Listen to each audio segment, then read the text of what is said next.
In today's video, I will show you how to remove black background in CapCut PC.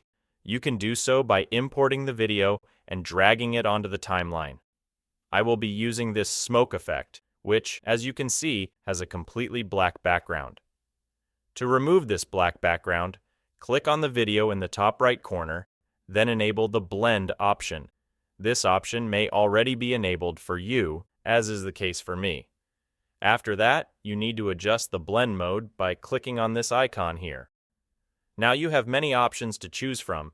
You can try them all, but in my opinion, the screen mode works best. As you can see, the background is still black, but that's because there is no other video beneath it. To demonstrate the final result, I will import another video and drag it onto the timeline below this video where we removed the black background. As you can see, there is no longer a black background. And here is what the final result looks like.